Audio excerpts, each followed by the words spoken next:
E aí, muito boa noite, Minas Gerais. Boa noite, telespectadores e telespectadoras do Brasil das Gerais. Olha só, vamos pensar juntos o que realmente preenche a vida da gente. Uma pesquisa feita nos Estados Unidos mostra que ter amigos, ir ao cinema, ajudar outras pessoas, fazer cursos, viajar, nem que seja pertinho, nos fazem bem mais felizes. Isso se chama vivenciar experiências, ou seja, investir em nós mesmos. E ao contrário do que muita gente pensa, trocar o carro, comprar joias ou roupas de marca podem até nos dar um status, né? Isso dá.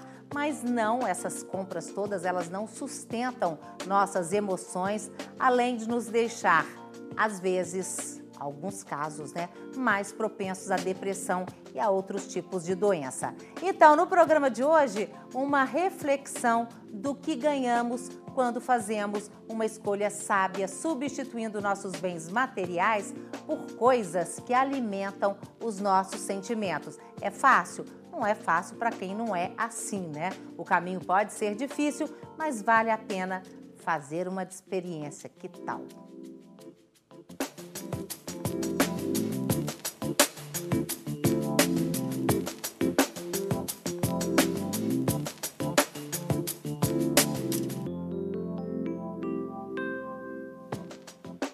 Então, gente, esse programa é um programa para você prestar atenção, refletir sobre ele. Agora, se quiser abrir o coração para a gente, tem jeito também. Aí é só pela internet, porque o programa foi gravado, né? brgerais@redminas.mg.gov.br, no meu blog, robertazampetti.com.br, ou pelo Twitter, twitter.com/brgerais. Débora Munhoz, que é especialista nessa questão de gestão de qualidade de vida, né? Você fala numa qualidade de vida existencial, é isso? Faz parte. A pergunta que está por trás é: por que eu estou aqui nesse planeta? Para comprar ou para viver? Para comprar ou para viver, essa é a questão, né? Uhum. E a gente não percebe que atrás da compra tem uma cadeia. Então, qual a cadeia eu estou alimentando com a minha compra? Uhum. O que está por trás? Eu chamo os produtos como ponta de iceberg. Quer dizer, quando eu olho um objeto, se eu consumo de uma forma inconsciente ou inconsequente, eu estou consumindo toda a cadeia produtiva dele. Então, qual é a finalidade daquela compra? E quanto tempo da minha vida eu trabalhei para trocar por aquele objeto? É aí que entra a questão da existência, né, da compra. Pois é, agora por que nós estamos, você falou assim, viemos para viver ou para comprar. Nós estamos comprando mais do que vivendo, não é? A gente está comprando mais do que a gente vive, a gente está comprando mais do que a gente dá conta de usar. Basta olhar os sapatos parados, né, as roupas paradas que ficam na boa parte da população mundial. Basta olhar quanto pouco tempo as pessoas dedicam a si mesmas, né, e acham que podem trocar de roupas e comprar coisas para preencher vazios mais profundos. Acho que esse que é o grande problema nosso desse século, né? E a gente está fazendo, ao mesmo tempo, um rombo no planeta. Porque as coisas não vêm, elas não nascem do nada, elas nascem de algum lugar. Essa que é a nossa questão hoje. Uhum. Pois é, essa questão da gente falou, né, de investir em cultura, cinema, viagens, em conhecimento, né? Eu acho, e de conviver com diferenças, que eu acho que isso torna, eu acho que com certeza nos tornam pessoas mais interessantes, né? Na hora que você vai conversar, não sei, é dentro, aí eu acho que preenche a alma, essa coisa sai, transborda, porque isso aconteceu com você, né, Renata? Tão jovem, você investia, sim, ia teatro, viajava, sim, essas coisas todas. Quer dizer, ela acha que a Renata, ela foi além, mas investia muito em tecnologia também, porque você é fotógrafo, né? Sim, eu sou fotógrafo. Pois é, eu imagino que tudo de última geração chega, vou comprar, né? Bom, mas aí, até que um dia a Renata teve algumas experiências muito tristes e que trouxeram dor para você, né? Foi fim de relacionamento? Sim, eu passei por um processo um pouco difícil. Era um luto de um pai, o fim de um relacionamento. Luto do avô. Luto do avô. Eu senti a necessidade de investir em mim mesma. Eu acho que eu estava nesse momento de vida que eu precisava alimentar a minha alma. E eu parei para analisar e eu falei, eu quero investir em mim mesma. E surgiu uma oportunidade de uma viagem para a África. Para Angola, né? Para Angola, eu fui para Angola. Com uma turma de médicos e dentistas. Eram né? médicos, dentistas, tinha alguns psicólogos, enfermeiros, era uma equipe de saúde que foi para Angola para fazer um trabalho específico em saúde. E eu fui nessa equipe para poder fazer um registro fotográfico, né, do trabalho deles ali.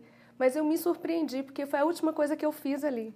Né? Eu fui para fazer um trabalho, mas, na verdade, eles me registraram em todo o tempo. Aquelas pessoas ali, elas me fotografaram a minha alma e elas fizeram um registro, uma leitura da minha pessoa que mudou toda a minha experiência de vida. Depois você vai contar, quer dizer, contar. A Renata é outra, né? Hoje você está mais interessada em consumir vida, né? Quer dizer, consumir, Sim. Mas no sentido, assim, de conviver, de doar, de compaixão e tudo mais, né? Sim.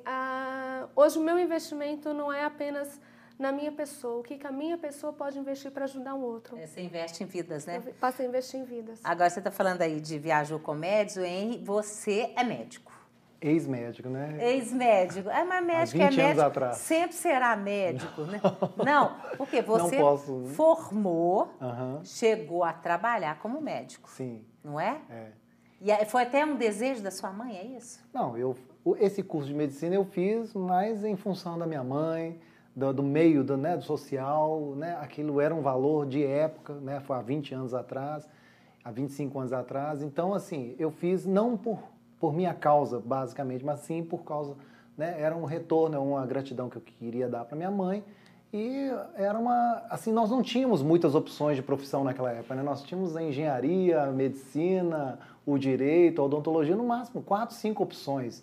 Então, assim, acho que a gente foi lançado no mercado muito cedo, vamos dizer assim. Mas logo depois a gente encontra o caminho, o coração, né, ele guia a gente. Pois é, e na medicina você falou que você trabalhava em CTI, né? Era e que aí te machucava muito essa coisa de lidar com a morte, né? Com o sofrimento, com a doença e tudo mais. Porque, na verdade, a gente lida com doença, a gente não lida com saúde, né? E, assim, na verdade, a minha admiração pela medicina era para poder conhecer um corpo, né, saudável, para lidar com saúde. Mas, na verdade, no final das contas, quando você vai ver, você está o tempo, o seu dia a dia, né? A sua nutrição vem toda da desgraça alheia, da doença alheia. Isso é muito doloroso, né? Então, assim, dependendo da sensibilidade da pessoa, né, a gente fica afetado, né, com aquelas coisas. E foi o que aconteceu com você, né? Foi. E eu queria ser afetado também de outras maneiras, né? Então, assim, quando eu descobri a fotografia, eu vi que o afetamento foi muito bom, né? Era cores, era natureza, era ambientes,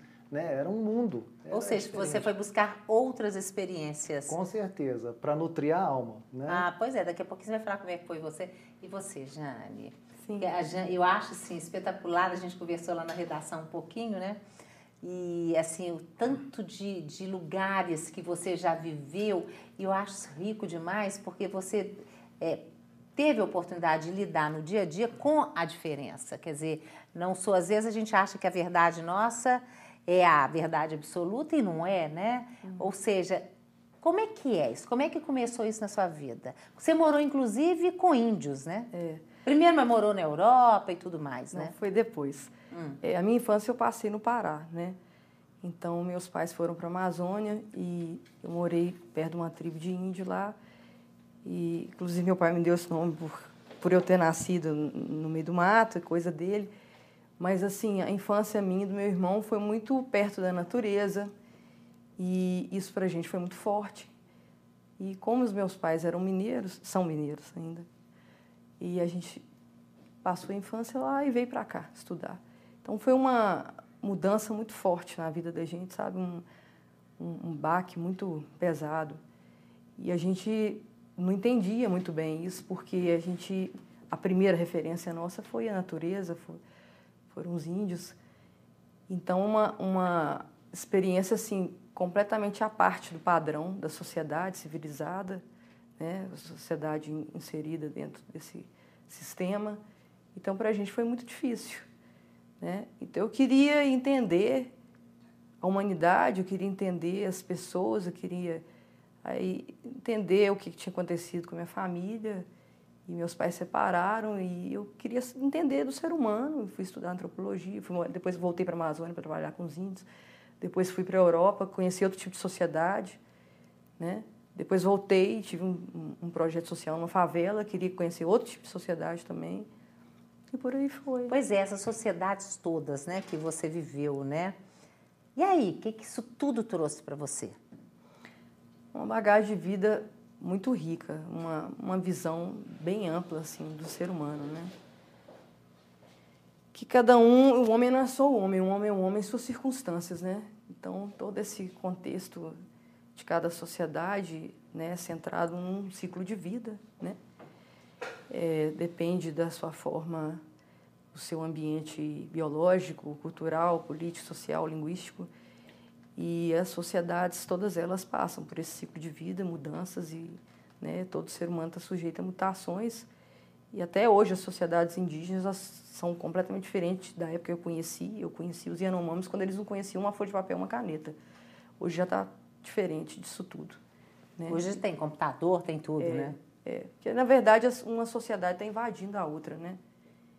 Então, esse choque aí, as sociedades estão intercambiando artefatos, né? Então, eu estou usando uma pulseirinha indígena aqui, um colarzinho indígena, mas eles querem o conhecimento da agricultura moderna, né? Eles querem conhecimento da tecnologia, dos computadores, para ajudar eles a desenvolver e afirmar mesmo a cultura deles, né? Eles querem o espaço deles e continuam querendo preservar a cultura deles, mas com conhecimento do homem civilizado. Que interessante que você está falando, é porque eu estou pensando aqui. Aliás, nós não estamos falando aqui nesse programa que ninguém deve comprar as coisas, né? E tudo. Acho que continua. Agora, saber dosar, né? Saber dosar, né? Quer dizer, é o que eu estou falando, por exemplo, os índios lá, eles querem tecnologia, eles querem computador, eles querem saber isso e tal. Eles querem conhecimento. Querem conhecimento, quer dizer, o conhecimento passa às vezes por aí também. A questão é a relação, né? Que a gente perdeu, que o ser humano, é que você falou, passou a ser um ser humano material, ou seja, aquela coisa tão batida, que a gente fala aqui tanto, que a gente passa a pensar que a felicidade é o ter e esquece do ser. Mas tem uma coisa bacana que quando a Jane fala da questão da troca dos artefatos, existe uma coisa também que está acontecendo muito bacana, que é os índios estão nos ensinando, nós não índios, os valores ancestrais. Sim. Então, eu, por exemplo, eu tive a oportunidade de ser professora da escola indígena, e professora, entre aspas, porque você aprende muito mais do que você ensina. Com certeza. É uma pretensão dizer professora de escola indígena. Tem o Cacaverá, que está sempre aqui com a gente, nos ensinando. Então, há mais ou menos 15 anos que ele tem sido meu professor. E ele é um dos índios que tem ensinado muitos conhecimentos ancestrais para vários não índios. Então, tem uma troca que é benéfica. E a gente também tem que começar a ver a nossa cultura, que nem tudo que a gente desenvolveu é ruim. É a forma, a questão do design, é só a forma como o computador é construído. Nós precisamos de computadores com uma vida útil muito maior. Isso. Porque quando eu jogo o computador fora, eu estou jogando uma montanha, estou jogando petróleo. Eu costumo falar muito dessa questão do produto como uma ponta de iceberg. Então, eu não posso simplesmente atirar uma latinha fora e achar que as coisas terminaram aí. Quando eu jogo uma lata fora, eu jogo uma montanha. Para nós mineiros isso tem um valor. E para o índio isso a gente aprende muito. Eu devo muito a essa minha ancestralidade, esse conhecimento de ciclo. E embora não tenha ainda a profundidade da vivência que a Jane teve, mas assim, tudo tem uma história.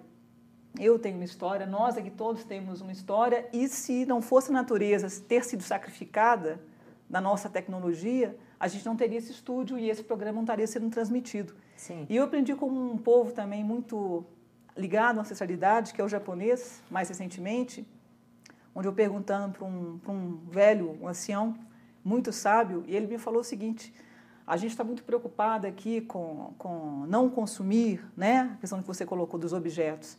Mas a questão não é se a gente consome ou não consome. A questão é se, ao comprar o carro ao fazer aquele carro, quantas lágrimas foram derramadas para você gerar aquele carro. Então, dentro de uma cultura onde se tem um respeito muito grande pela água, pela vida, pela natureza, nós temos que repensar a beleza que eu posso ter de usufruir da matéria, dos produtos para a gente ficar mais bonita, para a gente ter mais saúde, ou para a gente poder viajar, mas sem derramar lágrimas pelo planeta e pela nossa própria sociedade. Com certeza. Agora, Lu, depois nós vamos falar isso mais, Mil. Sabe que você vai contar o que você trouxe, né, dos índios para sua vida? Essa questão da água também tem uma coisa forte para falar. Pois é, mas daqui a pouquinho você fala, porque vamos conversar com a Lúcia nesse primeiro bloco, né, Lúcia? Porque você, Lúcia, já é de uma família que desde pequenininho você já foi muito estimulado pelos seus pais a investir em experiências, né? Sim. Desde nova... Investir em você em mesma, mim mesma, né? A questão é que meus pais, desde nova, eles sempre me levaram a exposições, a museus. Então, é uma coisa que fazia muito parte da minha vida. E eu tive a formação, eu formei em administração de empresas. No final, eu vi que não era a minha praia. Fui para o curso de decoração na UENG.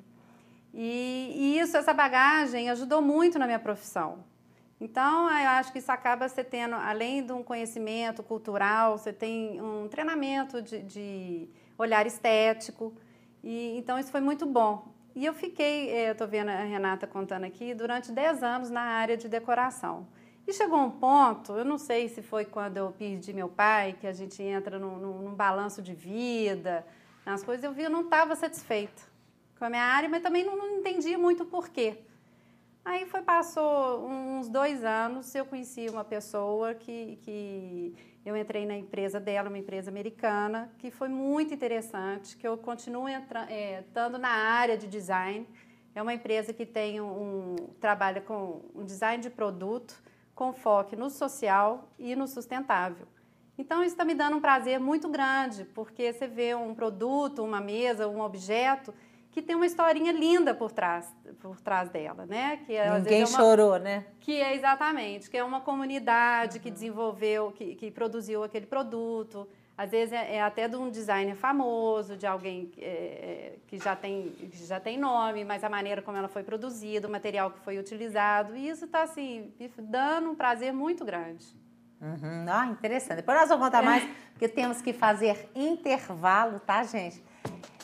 Os nossos endereços pela internet estão todos aí. Se você quiser dizer alguma coisa para nós, manda para nós. A gente volta daqui a pouquinho.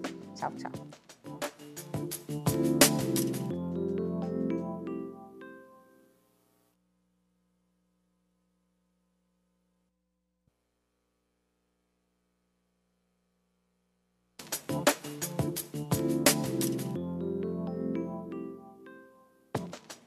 Então, gente, BR Gerais, hoje nós estamos falando o seguinte: você investe em você mesma, em você mesmo. Nós estamos falando, gente, da importância da gente investir em experiências, coisas para nos tornar pessoas mais interessantes, mais felizes. O programa foi gravado, os nossos contatos pela internet estão todos aí.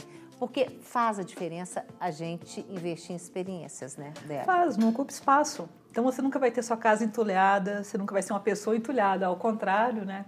Como a Norma colocou, a gente vai sempre ficando maior. Mas é engraçado que é o maior para dentro, né? Não é o maior para fora. Às vezes, a gente, com a experiência, quando a gente mais viaja, talvez a gente fique um pouco mais recolhido, mais tímido. A gente não tem necessidade de mostrar tanto que sabe ou que tanto que tem. Né? Mas a experiência de vida, quando você para conversar, para bater um papo, sempre é um papo agradável, sempre é uma pessoa rica. Que tem o que dizer, né? Tem o que dizer. Agora, o que você fala para as pessoas que estão em casa? Fala assim, elas estão falando aí, está muito bonito, mas eu estou apertada financeiramente, não tenho dinheiro. Como que você fala para essas pessoas? Fica assim, não invisto. Às vezes a gente fica com um pouco de preguiça, começa a investir em outras coisas, né, gente? Porque tem gente assim que, é o que eu brinco, sabe? Tem a pessoa que vai, né, paga uma consulta, um cabeleireiro caríssimo, uma roupa caríssima, hora de chegar no médico ou na psicóloga ou no psicólogo fazer uma terapia, que eu acho que devia ter terapia na cesta básica para todo mundo fazer, aí a pessoa fica chorando, eu não tenho dinheiro, não tenho para isso, não acontece muito. Olha, eu vi isso outro dia de uma massoterapeuta, ela tinha acabado, estava em Viçosa, era um evento em Viçosa, e ela falou, olha, eu acabei de reajustar a minha massagem, acho que de 50 para 60 reais. E ela havia falado que tinha uma cliente que estava com muita dor no braço.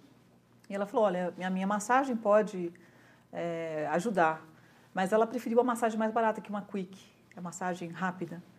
Então, ela pegou e, ok, fez a massagem e tal. E logo depois que ela terminou de fazer a massagem, a pessoa foi e falou assim, começou a bater papo com uma outra cliente, dizendo que ela pagou, não sei, R$100 e poucos para fazer umas luzes no cabelo, uma coisa assim que não tinha relevância no ponto de vista de saúde, né? A dor era no braço, mas o cabelo que tinha levado a maior parte da energia financeira, né? Gente, A mas dor isso... ninguém vê, né? A dor O cabelo ninguém vê. todo mundo vê, né? gente, mas isso é muito comum, não estou criticando, não, mas assim, não sei, acho que a gente tem que repensar essas hoje coisas, estão os né? valores. Pois justamente, a gente pensar nos valores onde eles estão. Mas assim, mas o que você fala para as pessoas que acham que não tem condição de ter experiências porque não tem dinheiro?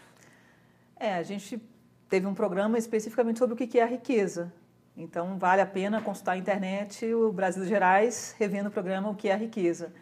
Mas o que é o dinheiro? O que é o trabalho? Por que a pessoa não tem dinheiro? É uma circunstância de miséria ou é uma circunstância que o dinheiro foi mal aplicado? O tempo foi mal aplicado?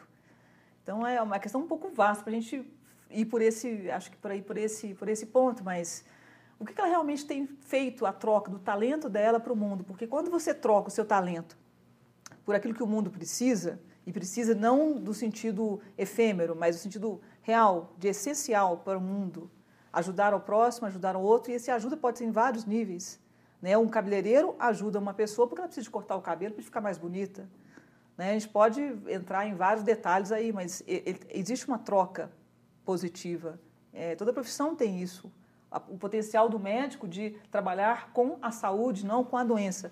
Porque eu entendo que o desconforto do Henry é exatamente isso, você estar trabalhando numa ponta, sendo que a medicina preventiva no nosso país não é focada.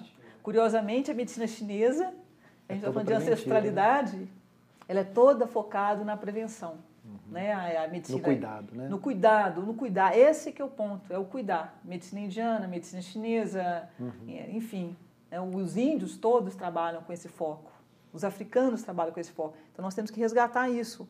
E isso a gente vê muito na questão do design. Porque o design hoje está caminhando, o que há de mais novo para a área de design é essa questão do análise de ciclo de vida de produto.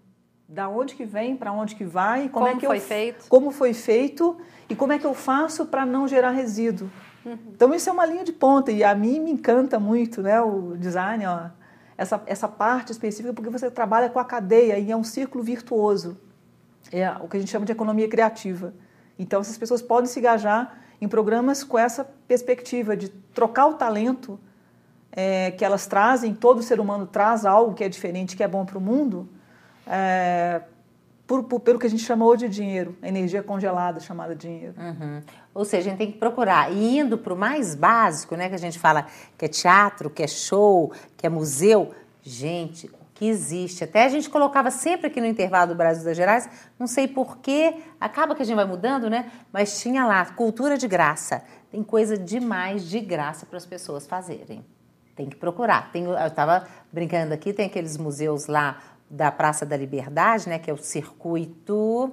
Me ajuda, gente? Perdi. Cultural? Circuito cultural, que é fantástico, né? Então, esses dias eu fui lá, estava vazio. Estava vazio, então vamos aproveitar para conhecer as coisas, né? E vão levar as crianças, né? E levar as crianças. Você faz isso com a sua filha, né? Faço isso com a minha filha. Dependente da profissão que ela vai seguir, a bagagem cultural que ela vai ter, um prazer que ela vai chegar em qualquer lugar de visitar um museu, que a maioria das pessoas não tem, né? Com certeza. Como não aprenderam. Justamente. Agora, Renata, você estava falando lá, você morou numa tribo em Angola, né? Aí você passou fome e sede? Olha, foi uma situação muito interessante porque a equipe que nós ficamos lá tínhamos água mineral, mas nós não tínhamos água para poder tomar um banho, até mesmo às vezes para lavar um utensílio, uma roupa e tal. Então nós não passamos sede no sentido de beber, porque nós tínhamos água mineral. Mas era difícil usar aquela água quando nós víamos as pessoas na tribo com sede e às vezes precisando daquilo ali. Ai, tá. Então a maior dificuldade... Porque se você tomar água, você vê que o outro está com sede? Meu Deus. Essa era a maior dificuldade. Às vezes nós tínhamos comida, pelo menos para mim, eu não conseguia comer. Quando eu olhava para o lado, eu via que, né, uma espécie de oca mesmo, que eles moravam naquela tribo, as pessoas ali estavam com fome há 2, 3 dias sem comer. Então Como era um é que é alimento isso, que hein? não Gente, descia. sabe por quê? A gente não dá conta de imaginar, porque a gente almoça, chega no final da tarde, você está morrendo de fome, o estômago dói. Agora imagina uma pessoa ficar 3 dias sem comer. Eu lembro que teve um dos dias que eu estava na tribo, eu abri um pacotinho daqueles biscoitos, tipo biscoito água e sal, bem básico. Sei. Aqui no Brasil a gente costuma usar, às vezes, passar alguma manteiga, alguma coisa para dar um certo sabor, porque o biscoito em si ele não tem gosto. E eu lembro que tinha uma criança que ela, né, da tribo onde eu estava, eu dei um pedaço daquele biscoito para ela. E aquela criança comia aquele biscoito, ela salivava. Quando eu vi aquela cena, eu comecei a chorar. Tanto é que até hoje eu não consigo ver esse biscoito sem lembrar daquela imagem daquele menino. Ele comia aquilo ali como se fosse a coisa mais gostosa que ele tinha comido na vida. Então, isso para mim foi uma experiência muito interessante, de estar num lugar, de ter uma estrutura mínima para sobreviver naquele lugar. Nós tínhamos água, tinha alimentos. Mas você comia argila também, você falou, né? Sim, eles produzem argila, eles fazem, amassam argila, colocam um pouco de água, eles assam aquilo e faz tipo um biscoitinho. E eles comem aquilo ali. E como é que é? E tem gosto de barro. Não podia ser diferente, Tem né? gosto de barro. Mas eu quis passar por essa experiência. Eu quis saber como que é aquilo ali para aquelas pessoas, porque muitas vezes elas ficam uma semana à base daquilo ali. Eu queria experimentar o que era o estar com fome e aquilo ali matar a sua fome. Então, teve um determinado dia que eu ajudei aquelas crianças, era um pilão enorme, pesava muito. Os meninos tinham mais prática e força do que eu para amassar aquela argila. Eu fiquei uma tarde inteira ali com as crianças daquela tribo, produzindo aquela argila para poder comer depois. Não. E eu lembro que foi uma experiência assim, elas ficavam esperando uma reação minha e eu só podia fazer... Não tinha outra demonstração naquele momento. Uma vez que eu não falava, né, o dialeto daquela tribo, tudo era muito gestual mesmo. Mas essa questão do ter comida e ver o outro passar fome foi uma das coisas que mais me impactaram lá. Em Angola, na experiência que eu tive dentro dessa tribo. E depois que eu saí dessa tribo, eu fui morar dentro de um hospital. Eu conheci um médico canadense, ele me fez um convite. Eu viajei para uma outra cidade que sobreviveu na Guerra Civil de Angola. Eu morei dentro de um hospital que não existem médicos.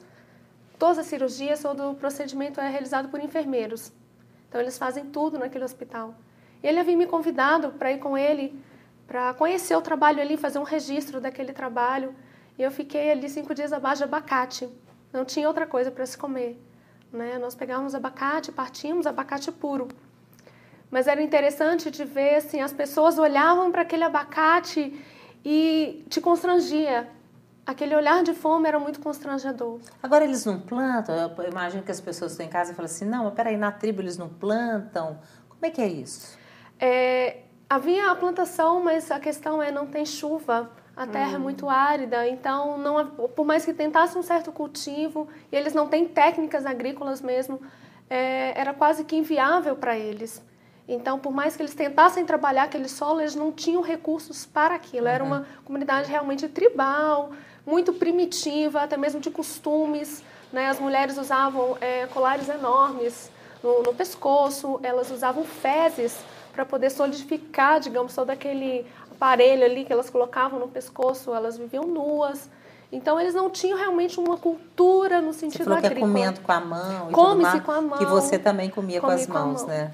Agora, nós temos umas fotos, vamos colocar as fotos da Renata? Vamos colocar, depois a gente coloca outras, gente, vamos colocar algumas. Cita, conta Essa foto eu produzi dentro da oca onde as pessoas na tribo moram. Essa já é uma tribo um pouco mais moderna, por assim dizer, eles já usavam roupas, né? Geralmente essas roupas são doações. E nessa foto eu estava amassando o que eles chamam de maçambala, é uma sementinha que eles têm lá, eles amassam, eles fazem uma farinha, misturam com água para poder assar. Então eu estava com algumas crianças dentro da tribo. Essa foi uma foto também da tribo onde eu fiquei.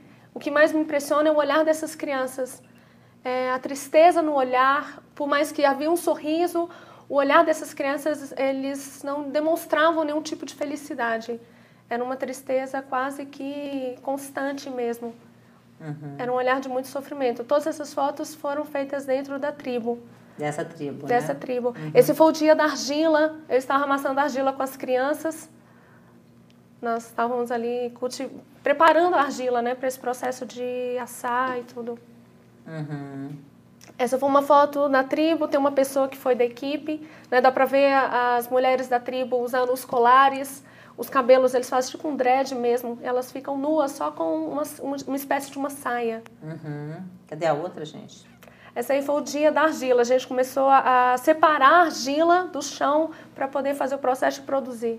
Gente, como é que a gente imagina que vai comer biscoitinho de argila, né? Essa foi uma das meninas, chamavam Ming, ela me acordava todos os dias de manhã, porque uma experiência muito interessante que eu tive que mudou a minha vida em Angola, né? E a fotografia foi assim, o que me ajudou a sobreviver em Angola, porque essa menina foi muito interessante que eu tirei uma foto dela e eu mostrei a foto. Naquele momento ela assustou, ela não sabia quem era aquela pessoa, porque ela não tem espelho. Ela nunca tinha visto a imagem dela, ela não sabia que era ela. Gente, que loucura, eu não podia, né? não tinha como falar, né? Então sempre no gestual. Então todos os dias ela me acordava para eu tirar uma foto para mostrar para ela se ver. Gente, essa aí, né? Essa menina da gente, foto. Que loucura isso, né? A gente não dá conta de entender que isso existe, a dimensão dessa coisa. Quando você está aqui, agora você aprendeu tanto com os índios, Jane, que você hoje mora numa oca. Eu moro numa oca. Uma oca de 2 andares. Andar de cima ainda não está pronto não, mas ela é de piaçava e tal. Porque na natureza existe alguma coisa quadrada? Não, né? Então eu quis Você que a minha casa... assim, com esses índios mesmo, assim, o que ficou deles para você? Quer dizer, além da oca, da inspiração arquitetônica, digamos assim, né? Mas de gente, de ser humano, de vida, de valor. Tá, o principal acho que é olhar para dentro das pessoas, a essência mesmo, né? A riqueza que cada um tem, né? Dentro das circunstâncias que viveu na vida. E a arte, né? Porque eu sou artista plástica também, então a arte me influenciou demais. E a riqueza dos ancestrais deles, o respeito pela natureza, né? As histórias antigas, a sabedoria mesmo. E acho que o principal mesmo é dar tempo para a pessoa mostrar quem que ela é, porque às vezes você é uma pessoa num dia, porque você está chateada com alguma coisa, né? E no outro dia você já não está com aquele astral. E dá tempo mesmo para a pessoa mostrar quem que ela é, porque a gente não é o que a gente é hoje só. A gente tem toda uma história de vida para trás, né? A gente tem toda uma escada aí que a gente vai... A gente não pode ficar julgando ninguém por causa disso, né? Tem história e tem essa coisa mesmo, que às vezes você encontra com uma pessoa, um dia você já faz assim toda uma... Hoje eu estou com dificuldade de encontrar as palavras, gente. É um julgamento mesmo, né? Ou você tira uma fotografia e acha que é eterno. Justo, que é aquilo, às vezes você não é aquilo, é aquele momento que você estava, né? Agora você, com tantas viagens, quantas capas de revista você emplacou? Não, é porque eu já fiz 125 capas de revistas, né? Então, assim, é uma história, né? Para trás aí. Eu já participei de 25 livros. E quantos concursos? Não, em concursos são intermináveis, né? Vitórias e mais vitórias, Mas, né? assim, de tudo eu acho, assim, é essa bagagem. Na verdade, assim, eu tenho minhas fotografias, realmente é o meu maior tesouro é a fotografia. Independente dos bens materiais que eu tenha, realmente, cada fotografia tem uma história agregada a ela e essa vivência, ela é só minha, de mais ninguém, assim. As pessoas vão ver muito a fotografia e vão ver uma parte daquela vivência, né, de forma estética. Então, assim, as pessoas vão se transportar, vão entrar naquela imagem, mas elas vão dar a própria interpretação. Agora, quem viveu intensamente e plenamente aquela situação foi só eu mesmo, né? Então, assim, eu tento no mais, né? Eu já fiz muitos ensaios e muitos trabalhos ao longo do mundo, já dei 2 voltas, né, na Terra, fazendo matérias justamente para buscar essas belezas.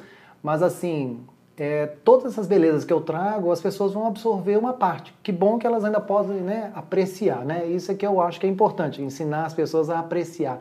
As pessoas estão desaprendendo a apreciar coisas pequenas, detalhes, né, que trazem felicidades, como você falou. Gente, né? a vida é uma obra-prima, é feita de detalhes. E feita de coisas muito... Às vezes, a beleza está muito próxima de você. E a gente está perdendo muito isso para poder ver beleza lá longe.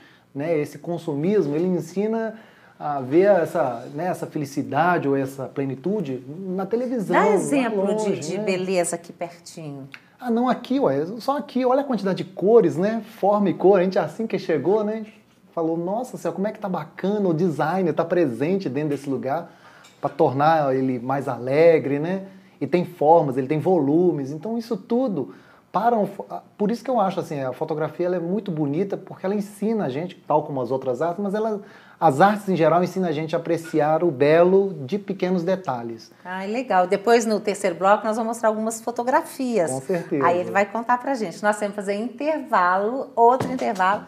Mas daqui a pouquinho a gente está de volta. Tá.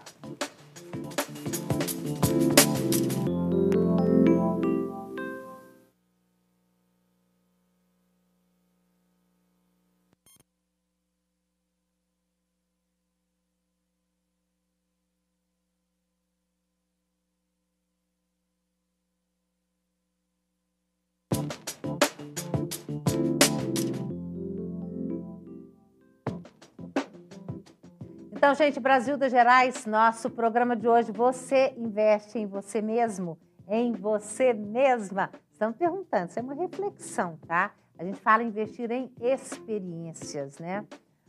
Se quiser falar alguma coisa com a gente, os nossos canais de comunicação estão todos aí. Nós terminamos o segundo bloco com você, vamos lá. Quer dizer, você falou, gente, olha que coisa genial. Débora, estou pensando aqui 2 voltas ao mundo.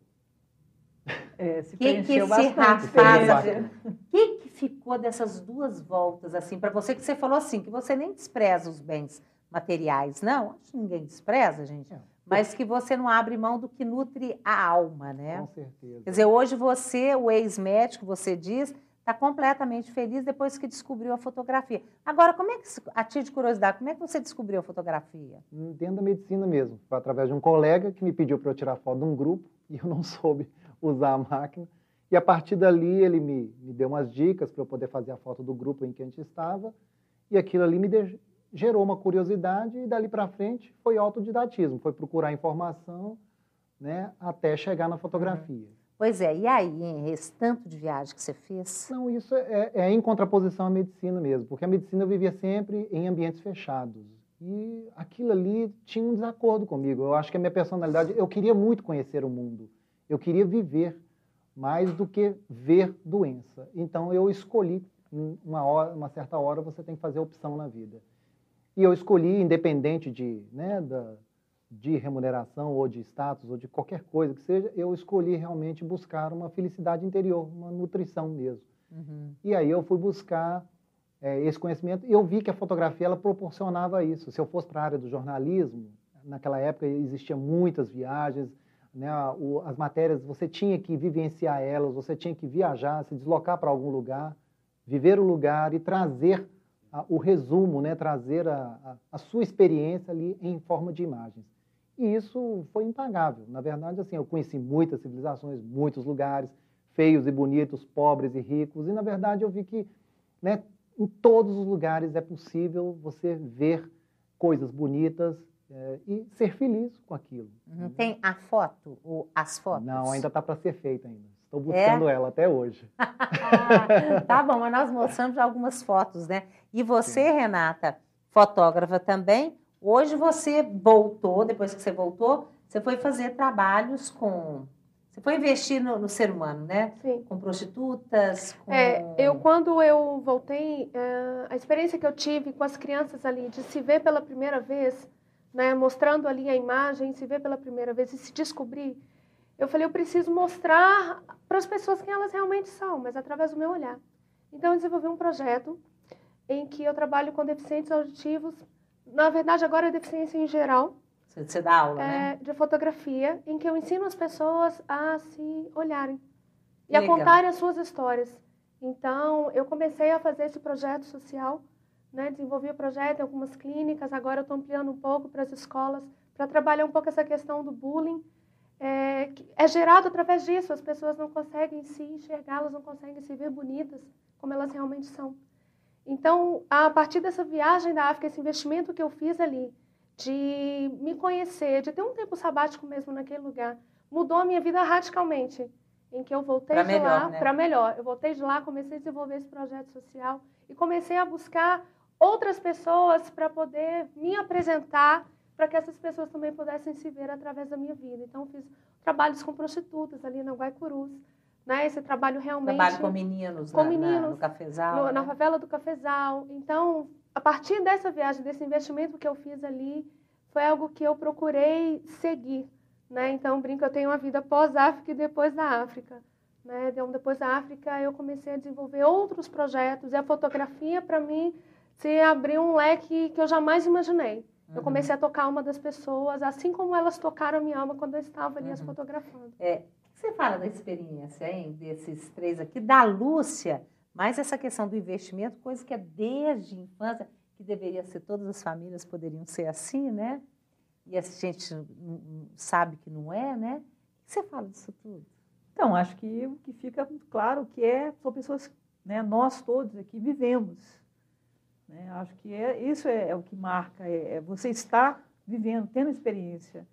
E isso não tem preço, não tem cartão de crédito para comprar a experiência. Não tem, a gente não compra na padaria da esquina. Não tem crédito para isso. E é uma experiência que não é uma experiência, vamos dizer assim, não é adrenalina. O que foi vivido não é adrenalina, são duas substâncias diferentes, adrenalina e endorfina. Adrenalina é uma coisa, quer dizer, acho que talvez as duas tenham experiência de adrenalina por uma questão deve ter dos tido riscos, algum tipo né? de estresse, né? Dos estresses. Mas, assim, o que fica ao longo da história é isso, são pessoas que vivenciaram algo e se tornaram ricas de emoções, de sentimentos, que isso pode ser expresso para o outro. E tem história para contar, Tem histórias para contar. E tem histórias para viver, né? A diferença, Roberta, não são objetos para serem mostrados, são vidas para serem contadas. Essa é a diferença quando você vai para uma roda e você conta a história, que serve de lição. Quantas coisas eu hoje saio muito maior daqui do que quando eu entrei. Estou mais rica, portanto, né? E não circulou moeda. Justamente. Mas ao ouvir a experiência de cada um, quantas coisas eu não posso repensar a minha própria história. E isso, qual é o preço disso? Não tem. Não tem. Porque você estava contando também, você queria falar sobre a questão da água, né, para os índios. Então, é o seguinte, os índios, eles não têm condição econômica de comprar cano e canalizar a água da nascente. Então, os índios estão morrendo, porque estão consumindo água contaminada com agrotóxico, com cavalo morto, com coliformes fecais contaminados com medicamentos alopáticos. Então, isso tudo é uma consequência aí dessa sociedade toda. Então, acaba que a nossa dívida com os índios ela é impagável. E todos nós temos responsabilidade. Com certeza. Sobre essa questão e sobre a questão da prostituição infantil também. Eu acho que todos nós temos responsabilidades sociais. Eu tive um programa na Rádio Partido Humanista em Madrid, e eles cobraram muito essa questão da prostituição infantil, menino de rua, cobraram muito. Então, quando eu comecei a falar das falhas deles também, né, da questão da anorexia na Espanha, da questão da violência doméstica, né, ela entendeu que eu não gostei que falou do meu país, né, e começou a comentar, não, peraí, você não tem culpa que seu país seja assim, não. Eu falei uma coisa que, assim, nem eu esperava eu falar aquilo, mas foi tão espontâneo. Falei, tudo bem, eu não tenho culpa, mas eu me sinto responsável. Por isso, quando eu cheguei no Brasil, eu fui trabalhar num projeto social na favela também. Montei uma escolinha de bijuteria para as meninas, e eu levava o material, dava aula para elas, conseguia a banca na feira para elas, e consegui tirar algumas meninas da prostituição. Realmente, tem crianças de 9 anos se prostituindo. Mas isso está mudando, porque as pessoas estão vendo que é gratificante fazer alguma coisa pela sociedade, fazer alguma coisa pelas crianças, pelas nossas crianças. Todos nós temos fundamental, né, gente? É fundamental. E isso né? Traz felicidade. Sim. Traz eu muita acho que quando a felicidade. gente eu, pelo menos isso acontece comigo, quando eu consigo ser útil para uma outra pessoa, gente, eu me sinto muito mais feliz, tenho certeza mais do que a outra pessoa. É muito bom você poder estender a mão, Mais né? do que ter adquirido um bem, né? A gente falou isso, quer comprar um carro, você compra o carro. comprou, é legal ter um carro deixa de bacana, fazer é o bem, legal. né? Mas só que aí, o que acontece? Você comprou uma semana depois que o negócio desvaloriza. Não estou falando desvalorizar de dinheiro, não. Desvaloriza porque aí você fala assim, não, meu Deus do céu, realizei o sonho, preciso ter outro sonho. E sempre de consumo, né? Ou seja, aí perde um pouquinho aquela importância. Já sentimento adquirido, esse tipo de experiência. Vivência, Aí o que você disse né? dessa pra vivência, sempre. a gente não esquece. Agora, e você, Lúcia? Pois é, eu ia falar também, além de fazer o bem para as pessoas, fazer o bem para o planeta, né? Que aí é o lado sustentável, que hoje em dia eu acho que é uma coisa que a gente tem que estar preocupada, que o planeta do jeito que está, a gente tem que fazer por ele alguma coisa. Então, é na hora de também adquirir um produto, saber de onde que ele vem, como ele foi feito, a historinha dele. Uhum. Agora, você está falando isso, de certa forma já tem muita gente fazendo isso, né? Procurando, quer dizer, os consumidores brasileiros, acho que eles já estão mais conscientes, procurando saber. Pena que não é todo mundo ainda, né, gente?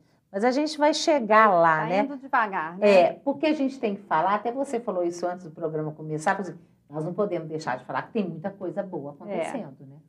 A gente pode ver a história de Belo Horizonte ter parado de consumir sacolas plásticas. Foi um pequeno passo grandioso. É um pequeno grande, sabe? Então, que a gente, no fundo, a gente tem que saber que a economia tem que mudar. E a economia muda quando nós, consumidores, mudamos. Se a gente fica mais atento a quem produziu, em que condições produziu, gerou lágrimas, como a Jane está trazendo. Porque não são só os índios, todos nós estamos contaminados. Só que a gente usa maquiagem, a gente usa uma série de coisas para maquiar os efeitos dos problemas que a gente vive enquanto cidade, uma cidade estressada, uma cidade contaminada também. Uhum. Então, a bolsa de valores, os valores têm que mudar. Né? Tem um economista, não vou me lembrar o nome dele agora, mas ele brinca, um economista francês, que ele fala o seguinte, só tem 2 pessoas no mundo que acreditam que você pode tirar as coisas do planeta, tirar e jogar fora. Ou uma pessoa louca ou economista. Isso está num vídeo fantástico que está disponível no YouTube, que chama Obsolescência Programada. É tirar, comprar, tirar. Ou melhor, comprar, tirar, comprar. Está disponível no YouTube, é mais ou menos meia hora de vídeo. Vale a pena, né, a quem puder assistir, porque mostra para a gente essa economia que foi criada para que a gente pense que realmente a felicidade, que as coisas estão nas coisas. Isso foi uma coisa criada. E o modelo de economia, ele não contempla 2 coisas fundamentais, que é a vida e são as pessoas. Ora, se o modelo de economia não contempla a vida e as pessoas, nós é que estamos errados ou é o modelo de economia que está errado? Então, a gente tem que fazer o nosso papel e mudar as profissões, mudar para uma vida mais com sentido. Né? Inclusive, você está falando aí da economia e tal, das empresas. Né? As empresas, elas podem, que ainda existem muitas empresas que têm uma organização muito materialista ainda, né? Porque aí vai entrar um detalhe de quem são os acionistas. A Bolsa de Valores, ela está comprometida com uma linha de investimento e uma linha de retorno. Quem está por trás disso? Né? Então, esse modelo, ele realmente ele não deveria existir. Como diz o Hugo Penteado, que também é outro economista, é um economista, a economia, o modelo de economia, ele serve para qualquer planeta, porque ele não trata de um planeta finito. A economia de materiais, você tira e joga fora. Os produtos hoje, eles são totalmente descartáveis. Os nossos sapatos, quantas lágrimas derramaram? Se você pensar no sofrimento do gado ou no petróleo, nas pessoas que trabalharam, quer dizer, e duram 3 meses, é impossível você pensar... Nossa, a Nike é produzida explorando a mão de obra infantil do Vietnã. Gente, foi um dos grandes... coisa, né? Então, isso que é a diferença. Investe numa experiência, né, que tenha sentido e não em algo tão rápido, né, que 6 meses, 3 meses, vire um descarte. Que tem um prazo de validade tão curtinho, né? Sim. Nós também estamos ficando com prazo de validade, né, nessa cultura. Então, isso tudo é investir em nós mesmos, não é isso? Exatamente. Valeu, gente. Obrigada pela participação de vocês aqui no programa. Obrigada a vocês de casa demais. Até o próximo encontro. Tchau, tchau.